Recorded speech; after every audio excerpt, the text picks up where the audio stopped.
Assalamualaikum warahmatullahi wabarakatuh. Jumpa lagi di channel YouTube Dosen RN. Pada video kali ini kita akan membahas materi mata kuliah sistem operasi terkait dengan manajemen memori.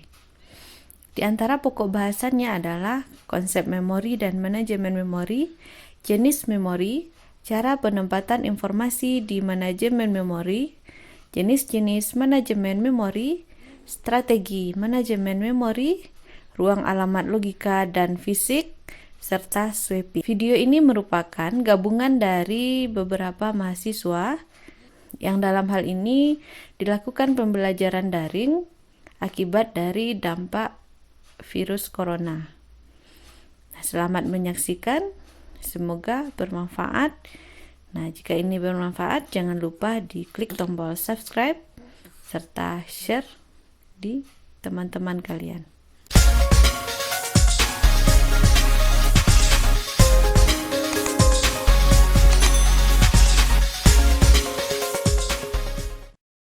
Bismillahirrahmanirrahim. Baik, Assalamualaikum warahmatullahi wabarakatuh. Saya Rida Walidaini Surbakti dengan NIM 2519016 akan menjadi pemateri pertama pada makalah ini. Yang pertama itu konsep dasar manajemen memori. Memori adalah pusat dari operasi pada sistem komputer modern. Memori adalah array besar dari word atau bit yang disebut alamat. CPU mengambil instruksi dari memori berdasarkan nilai dari program counter. Ini menyebabkan penambahan muatan dari dan ke alamat memori tertentu. Bagaimana deretan alamat memori dibangkitkan oleh program yang sedang berjalan? Yang pertama itu ada pengikat alamat atau address binding. Pengikat alamat adalah cara instruksi dan data yang berada di disk sebagai file yang dapat dieksekusi dipetakan ke alamat memori. Sebagian besar sistem memperbolehkan sebuah proses atau user proses untuk meletakkan di sembarang tempat dari memori fisik. Sehingga meskipun alamat dari komputer dimulai pada 00000, alamat pertama dari proses user tidak perlu harus dimulai dengan 0. Yang kedua itu ada dynamic loading. Untuk memperoleh utilitas ruang memori dapat menggunakan dynamic loading. Dengan dynamic loading, sebuah rutin tidak disimpan di memori sampai dipanggil. Semua rutin disimpan pada disk dalam format relocatable load.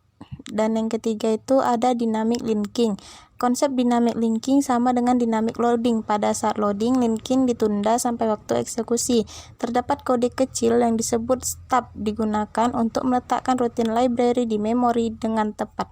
Stub diisi dengan alamat rutin dan mengeksekusi rutin. Sistem operasi perlu memeriksa apakah rutin berada di alamat memori atau tidaknya. Dynamic linking biasanya digunakan dengan sistem library seperti language. Library tanpa fasilitas ini, semua program pada sistem perlu mempunyai kopi dari library language di dalam executable image. Kemudian ini menghabiskan baik ruang disk maupun memori utama. Dan yang keempat ada overlay. Sebuah proses dapat lebih besar daripada jumlah memori yang diisolasikan untuk proses. Teknik overlay biasanya digunakan untuk kasus ini. Teknik overlay biasanya digunakan untuk memungkinkan sebuah proses untuk mempunyai jumlah yang lebih besar dari memori fisik daripada alokasi memori yang diperuntukkan. Ide overlay adalah menyimpan di memori hanya instruksi dan data yang diperlukan pada satu waktu. Jika instruksi lain diperlukan, maka instruksi tersebut diletakkan di ruang memori menggantikan instruksi yang tidak digunakan lagi. Sebagai contoh, misalnya terdapat subas assembler. Mungkin hanya itu yang bisa saya sampaikan. Selanjutnya akan disambung oleh teman saya. Baiklah, selanjutnya saya akan melanjutkan penjelasan dari teman saya. Perkenalkan, nama saya Dian Rianti, NIM 2519004. Manajemen memori adalah suatu kegiatan untuk mengelola memori komputer. Proses ini menyediakan cara mengalokasikan memori untuk proses dan permintaan mereka, membebaskan untuk digunakan kembali ketika tidak lagi diperlukan, serta menjaga alokasi ruang memori bagi memori. Memori Ada beberapa macam jenis memori di antaranya. Yang pertama ada memori kerja. Itu terbagi menjadi ROM, PROM, atau EPROM atau EEPROM, RAM, cache memori. Yang kedua, memori dukung. Terbagi menjadi floppy, hard disk, CD, dan lain-lain. Terdapat dua macam manajemen memori. Yang pertama itu ada manajemen memori statis. Yang kedua ada manajemen memori dinamis. Manajemen memori berdasarkan alokasi memori. Terdapat dua cara mendapatkan informasi ke dalam memori kerja, yaitu yang pertama ada alokasi memori berurutan. Pada alokasi memori berurutan, setiap proses menempati satu blok tunggal lokasi memori yang berurutan. Kelebihannya yaitu itu sederhana, tidak ada rongga memori bersebaran, proses berurutan dapat dieksekusi secara cepat.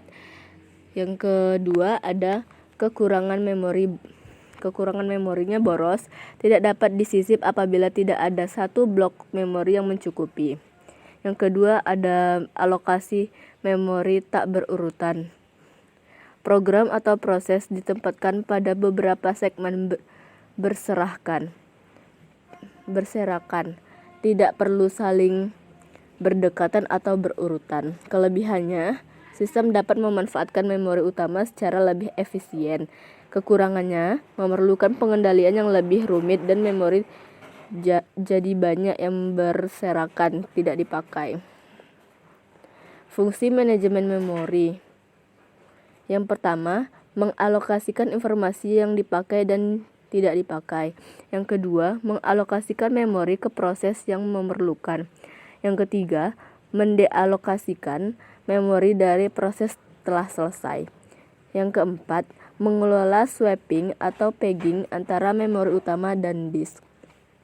Sistem operasi memberikan tanggapan terhadap manajemen memori utama untuk aktivitas sebagai berikut. Yang pertama, untuk menjaga dan memelihara bagian-bagian memori yang sedang digunakan dan dari yang menggunakan. Yang kedua, memutuskan proses-proses mana saja yang harus dipanggil ke memori jika masih ada ruang di memori. Yang ketiga, mengalokasikan dan mendelokasikan ruang memori jika diperlukan. Sekian dari saya.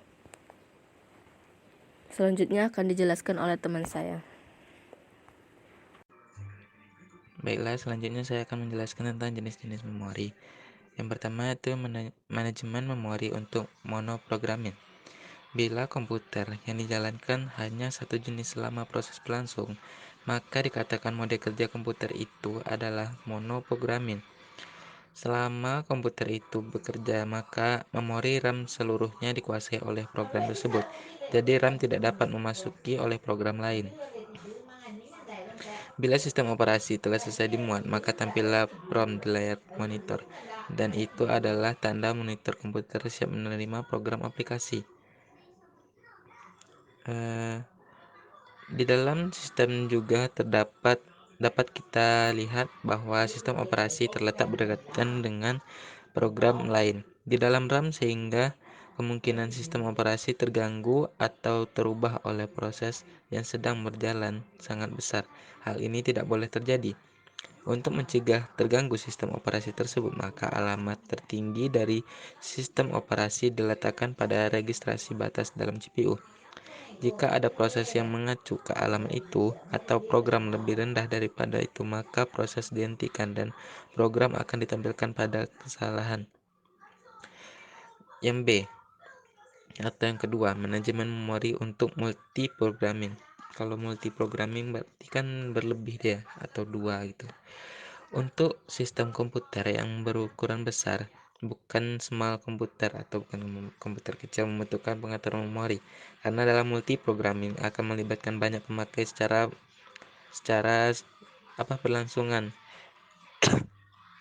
Multiprogramming itu berfungsi untuk mempermudah dua program aplikasi atau lebih dalam menggunakan prosesor. Motivasi yang lain agar penampilan komputer lebih layak, yaitu bahwa komputer seringkali digunakan untuk pelayanan alternatif. oleh beberapa pemakai secara bersama-sama. Oleh karena itu, komputer membutuhkan kemampuan yang lebih baik daripada hanya sebuah proses di dalam memori untuk sebuah order. Manajer memori harus manajer memori di lingkungan multiprogramming sekalipun melakukan dua hal, yaitu proteksi memori dengan isolasi ruang-ruang alamat secara disjoint. Yang kedua, pemakaian bersama memori. Pemakaian bersama memori ini tujuan dari akselerasi memori di dalam sistem multiprogramming, yaitu memungkinkan proses yang aktif berjalan sebanyak mungkin. Yang kedua, memproses dengan cepat permintaan memori yang diperlukan proses. Yang ketiga, mencegah perubahan tidak berhak pada setiap lokasi memori proses. Yang keempat, membuat alokasi dan pengelamatan memori dengan efisien. Dalam sistem operasi multiprogramming, membagi setiap bagian dari memori untuk ditempati oleh proses, dan setiap proses tersebut diatur sesuai dengan kebutuhan serta tidak diizinkan untuk saling intervensi satu dengan lainnya. Mungkin hanya itu. Assalamualaikum warahmatullahi wabarakatuh.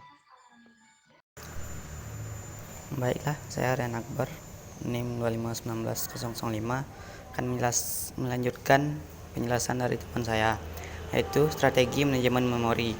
Strategi manajemen memori dikenal dengan memori maya. Keuntungan memori maya yaitu 1. Large address space, membutuhkan sistem operasi seakan-akan memiliki jumlah memori melebihi kapasitas memori fisik yang ada. 2. Proteksi, virtual address space tiap proses berbeda sehingga tidak berpengaruh langsung pada proses lainnya. 3. Memory mapping, untuk melakukan pemetaan image dan file-file data ke alamat proses. 4. Fair physical memory allocation, untuk membagi penggunaan memori fisik secara adil ke proses yang berjalan. 5. Share virtual memory, untuk saling berbagi penggunaan memori. Selanjutnya, ruang alamat logika dan fisik. Alamat logika adalah alamat yang dibentuk di CPU, disebut juga alamat virtual. Alamat fisik adalah alamat yang terlihat oleh memori. Alamat yang dibangkitkan CPU disebut alamat logika, di mana alamat terlihat sebagai uni memori yang disebut alamat fisik. Register basis disebut juga register relokasi. User program tidak pernah melihat alamat fisik secara real, hanya ketika digunakan sebagai alamat memori akan direlokasi secara relatif ke register basis. Selanjutnya adalah swapping. Proses swapping menukarkan sebuah proses keluar dari memori untuk sementara waktu ke penyimpanan sementara dengan sebuah proses lain sedang membutuhkan alokasi memori untuk dieksekusi. Teknik swapping roll-out, roll-in menggunakan algoritma berbasis prioritas, di mana ketika proses prioritas yang lebih tinggi tiba, maka memori manager akan mengeluarkan proses prioritas yang lebih rendah, serta meload proses dengan prioritas lebih tinggi tersebut. Agar teknik swapping lebih efisien, sebaiknya proses-proses yang akan diswap hanyalah proses-proses yang benar-benar dibutuhkan, sehingga dapat mengurangi waktu swap. Sekian penjelasan dari saya. Jika ada kesalahan, saya mohon maaf. Saya akhiri. Assalamualaikum warahmatullahi wabarakatuh.